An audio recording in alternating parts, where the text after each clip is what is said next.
I don't know why my logo doesn't just roll off like a tire anymore. Oh well. How we doing, everyone? Erik Dunn returning with False Count Anywhere on the Rhode Island Broadcasting Network. Thank you guys for joining me. Sorry about last week. I had a national anthem obligation that I really believed was going to happen, but then the track of Hurricane Aaron screwed up everything regarding the system that came my way, and the game got postponed and I couldn't sing. So, I'm sure Ron enjoyed the week off, and there wasn't really much of anything I could give you. But for today, we got plenty on the table. Clash in Paris and the new merger of WWE and ESPN, not starting in January, it's starting in September next month.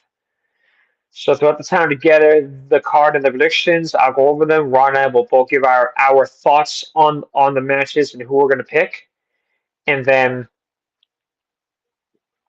WWE and ESPN, the new partnership, I'm going to be giving that to you guys as well right after this.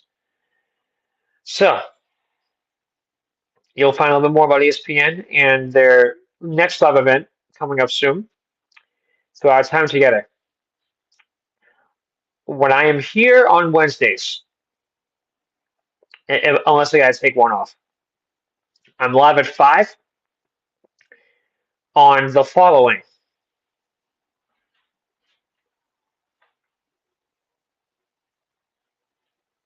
YouTube, Kick, Rumble, at Rhode Island Broadcasting, and then at RI_broadcasting on Twitch. And then you can find me afterwards, podcasted up on Red Circle, Spotify, TuneIn, and iHeart Podcasts. Basically, wherever you can get your podcasts at RI Broadcasting. And then please also follow us on U42, Odyssey, Space Hay, Blue Sky, MeWe, TikTok, Parler, and Patreon at RI Broadcasting. You guys will be able to stay in touch with all of us on our social media accounts and where you guys will be able to find all our programs going on daily, Sports Unfolded, and this one, FCA. And also, for those that want to help support the show financially, please help support us at RhodeIslandBroadcasting.net. Everything will be listed for you there with all the information you need, so you can try to join the family.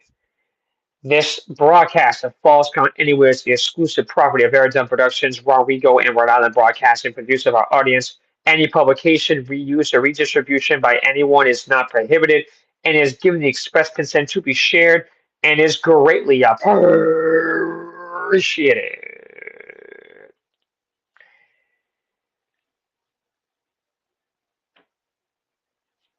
Actually, you know what? We're going to do something a little bit different. I'm going to give you the ESPN update first because I think like this a little bit more of. I feel like there's a little bit more of importance.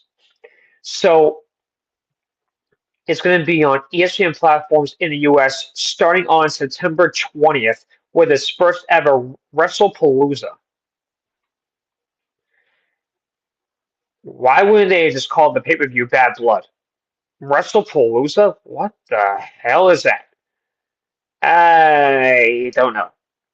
I mean, on the heels of NXT having a weekend in September of 3 live events for them. Okay, WrestlePalooza? That doesn't make sense. But it is at Lucas Oil Stadium in Indianapolis. Oh no, sorry, that is the Rumble next year. My bad. Gamebridge Fieldhouse in Indianapolis. That's where it is. Okay. Um, so yeah, that was the host city of the Rumble back in February this year. It was the event's all-time attendance record. So ESPN will become the exclusive U.S. domestic home of all WWE PLEs, and with all PLEs available to ESPN D2C subscribers with the unlimited plan. Additional upcoming WWE PLEs will include Crown Jewel on 10/11 and Survivor Series on 11/29. It will feature a blockbuster headline attraction with John Cena, as well as undisputed WWE champion, the American Nightmare Cody Rhodes, World Heavyweight Champion Seth Rollins, the Women's Intercontinental Champion Becky Lynch, if she is still champion after Paris on Sunday. CM Punk and Drew McIntyre major matches throughout. This will mark the last time John Cena will wrestle in Indianapolis, held in partnership with Indiana Sports Corporation. Um, WWE CCO Triple H stated, WWE and ESPN are coming together for a can't miss event to kick off our new partnership. And I wonder how long this will be for.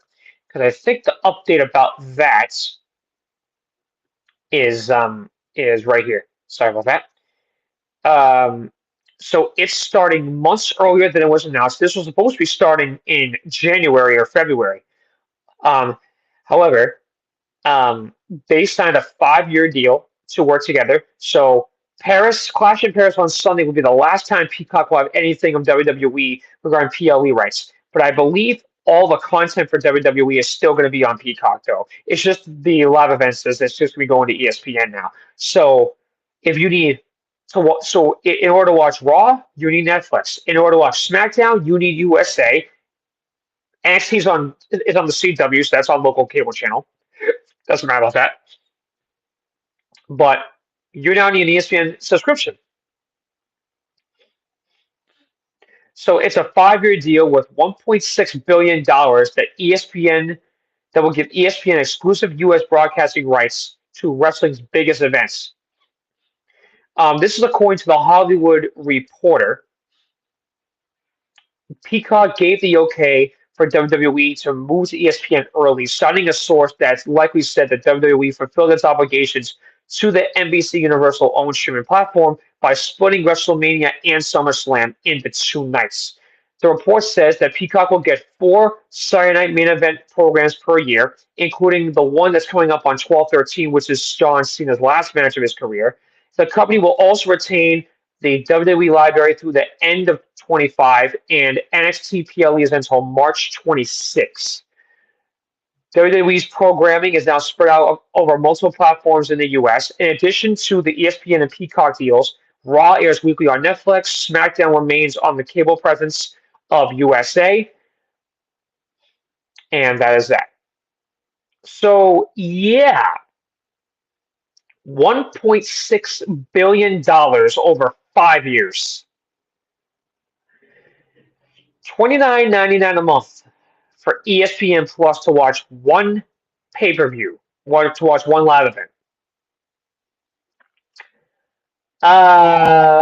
Yeah. I don't really know how to feel about that.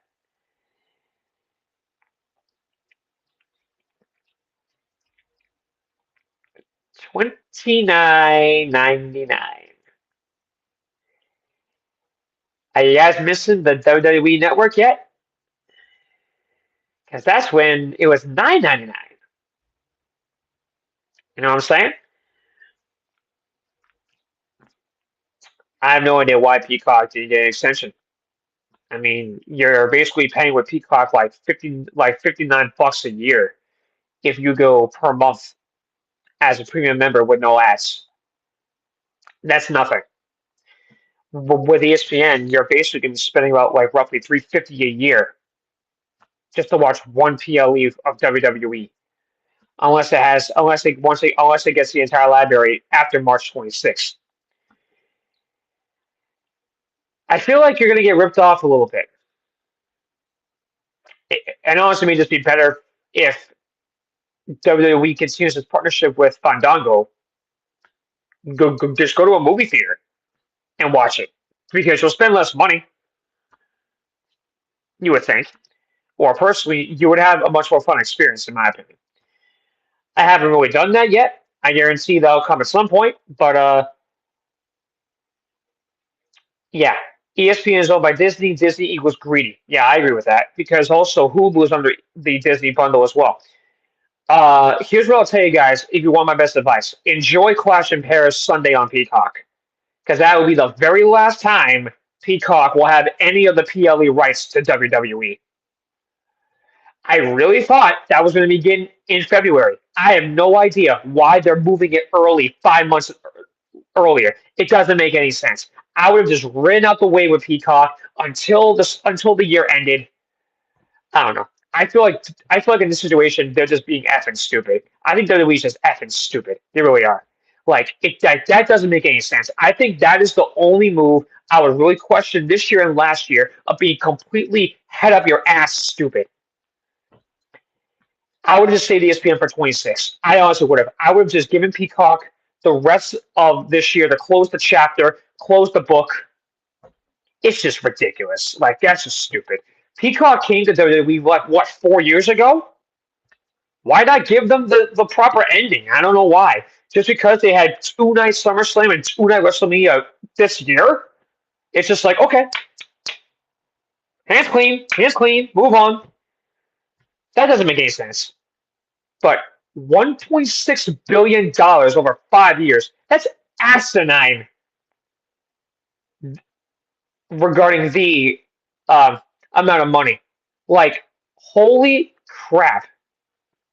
$1.6 billion.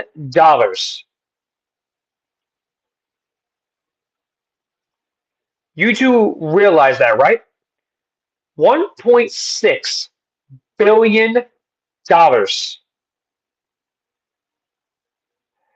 And you know what? Just for shits and giggles, I want to see what that number is.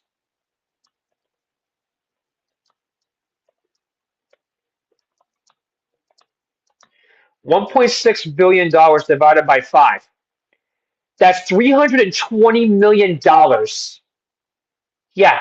Let me say that again. $1.6 billion divided by 5 years, $320 million a year. ESPN is paying WWE for the rights. 1.6 divided by 5 is $320 million. You understand how crazy that sounds, right? $320 million a year for ESPN to pay WWE for the PLE rights and their full library. And you think that the $29.99 a month for a year, depending on how many in the WWE universe around the world is going to sign up for that?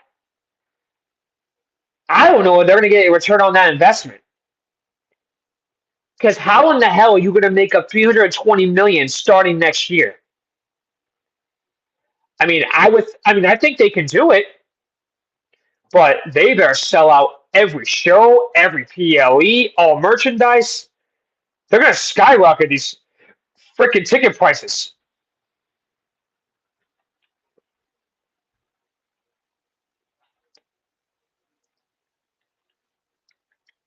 I honestly don't know if that was the right move because I really felt like Peacock was doing very well.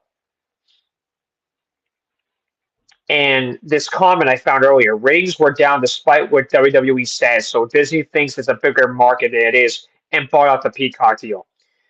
Yeah, so they're basically going to pay WWE $320 million a year for 5 years, equaling $1.6 million to get everything that they own. Everything. Let's just see if that pays off. I'm not sure if that's going to work. But however, before we can get to that, we got to get through August first. So let's go to Clash in Paris, shall we? The final Peacock PLE. And if Ron could pull up the record of where we are, please, for our predictions. I'm 35 and 29. Ron's 37 and 27, so he's got about 2 points on me still. But judging the fact that most of last year I was probably under 500, I'll take that. So let's see how this goes. So let's start off with bottom to top here, because I believe the main event is going to be what I'm thinking. Bottom to top. Nikki Bella versus Becky Lynch for the Women's Intercontinental title. Ron, what do you think? I think I'm going to have to pick Becky because I don't see her losing to Nikki. unless we get a shocker out of this. Because if WrestlePalooza is already advertising her as champion, then maybe you got a teaser there. Like maybe you've been spoiled. But I'm gonna have to pick Becky. What do you think?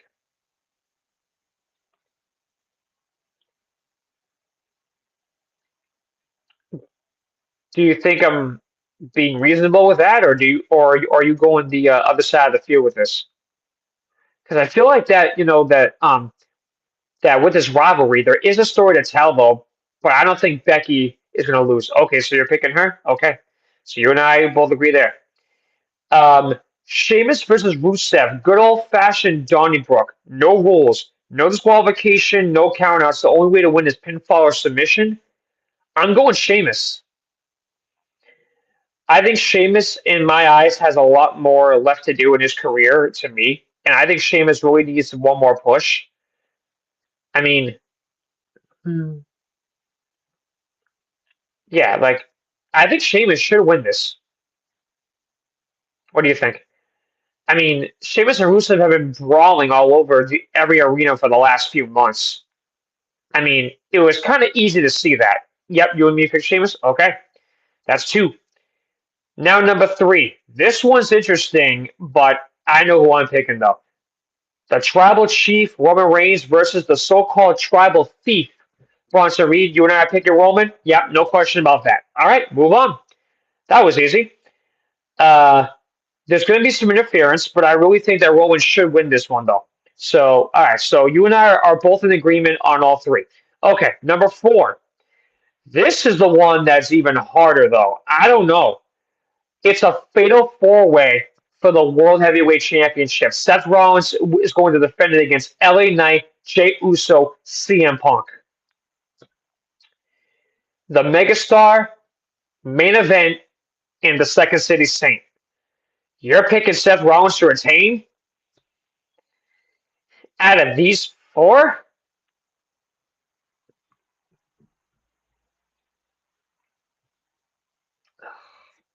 Damn it, I'm tempted to say it, but yeah, I'm gonna have to agree with you. I'm also gonna pick Seth because they need a villain. Yeah, you're right. Even though I'm picking Seth to win, I'm hoping I get it wrong. I actually, out of all the matches, I'm honestly, out of all these matches, Ron, I'm actually hoping you and I are wrong on picking Seth. I hope he loses, but winning just means that we're still going to keep pace in our records. And what will be, in my opinion, the main event is John Cena versus Logan Paul. There is no way in hell John should lose any of his last matches of his career. I'm going John beyond a doubt. I mean, did you see the promo on Raw Monday night? He absolutely buried his ass. He emasculated him in Birmingham. I'm sorry. It doesn't make sense for John to lose any of the matches he has left. He's got four matches left before his career in the ring is over. It doesn't make sense for him to put Logan Paul over. He should be winning the rest of the way. Go on a high. But however, there's one part of that promo I want to mention. He said they feel like the reason why they boo is because they feel like I'm wasting my time with you. Because in my eyes, he should be facing the Dirty Dominic Mysterio. He should be facing AJ Styles. He should be facing Seth Rollins. He should be facing the Usos, Jacob Fatu, like those guys. He should be focusing more on them. Logan Paul did not deserve a match with Cena. I'm sorry, he did not. I actually thought, really? You think Cody's going to come out and help John? But Ron, let me ask you a question since you just said that. If there's a cheating factor and you're saying that Logan Paul will win, how does Cody help John though? How does Logan how does he win cheating, but Cody comes out to help John? Is he gonna do something to John after the match, or you think Drew will come out and make it 2-on-1? What do you think? But I'm sorry. I'm picking John to win.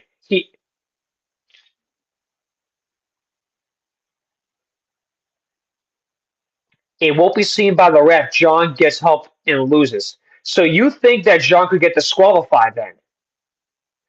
So you think John will lose via disqualification because Cody came to help him and the ref didn't see it? Okay. Okay, so you know what then? Why don't we do this? Let's make this a two-part to this match. You say Logan will win by disqualification, then how about this? Whoever gets the person that wins right gets a point, and whoever gets the way that they win will also get a point. So there'll be 2 points for this match. Fair?